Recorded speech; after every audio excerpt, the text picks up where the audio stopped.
IPL 2024 సీజన్లో RCB జట్టు విఫలమైంది. పేరున్న బ్యాటర్లు, బౌలర్లు జట్టులో ఉన్నప్పటికీ అభిమానులు ఆశించిన స్థాయిలో ఆ జట్టు ప్లేయర్లు రాణించలేకపోయారు. ఫలితంగా ఈ సీజన్లో 8 మ్యాచ్లు ఆడిన ఆర్సీబీ జట్టు కేవలం ఒక్క మ్యాచ్లో మాత్రమే విజయం సాధించింది.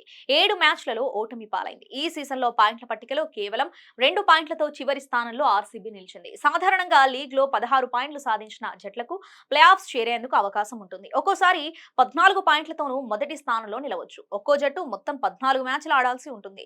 వరుసగా 6 మ్యాచ్లలో విజయం సాధించినా ఆ జట్టు కేవలం 14 పాయింట్లకే చేరుతుంది.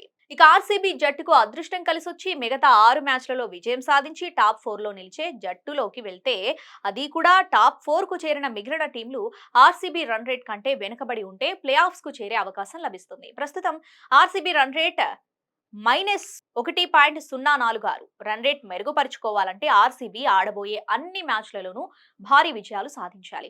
ఇలా జరగడం దాదాపు అసాధ్యమే. ఇప్పటికే రాజస్థాన్ జట్టు 12 పాయింట్లతో అగ్రస్థానంలో ఉంది. Kolkata, Sunrisers, Chennai, Lucknow, Gujarat play off race లో ఉన్నాయి. ఈ జట్ల పాయింట్లను పరిగణలోకి తీసుకుంటే ఏదైనా ఊహించని అద్భుతం జరిగితే తప్ప ఆర్సీబీ జట్టు ప్లే ఆఫ్స్ వెళ్లడం దాదాపు అసాధ్యమనే చెప్పొచ్చు.